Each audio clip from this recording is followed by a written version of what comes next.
পূর্ব পরিকল্পিতভাবে ও উদ্দেশ্য প্রণোদিত হয়ে আদালতে বিশৃঙ্খলা করেছেন একদল আইনজীবী, যারা আগের সরকারের দোসর।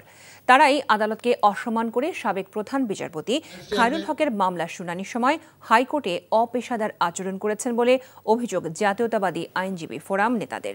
আজ সুপ্রিম কোর্ট আইনজীবী সমিতি মিলনায়তনে সংবাদ সম্মেলনে ফোরামের নেতারা এসব অভিযোগ করেন।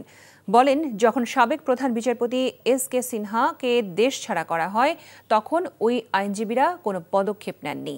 এখন তারা বিচার বিভাগকে প্রশ্নবিদ্ধ করার অপচেষ্টায় লিপ্ত রয়েছেন। সেই শেখ হাসিনার দোসররা তখন কিন্তু সেই আইনজীবীদের বক্তব্য প্রদানে বাধা প্রদান করেছিলেন। আজকে সেই দোসররা আবার আদালতে গিয়ে বিশৃঙ্খল পরিস্থিতি সৃষ্টি করছেন। আজকে মাননীয় প্রধান বিচারপতির কাছে দাবি জানিয়েছি, আদালতে যেন শৃঙ্খলা রক্ষার জন্য তিনি প্রয়োজনীয় পদক্ষেপ নেন। বান্ডেল থাকলে প্রতি সেনমানিতে টাকা বাঁচবে। বিকাশ সেনমানি বান্ডেল কিনে জিতুন প্রতি লেনদেনে।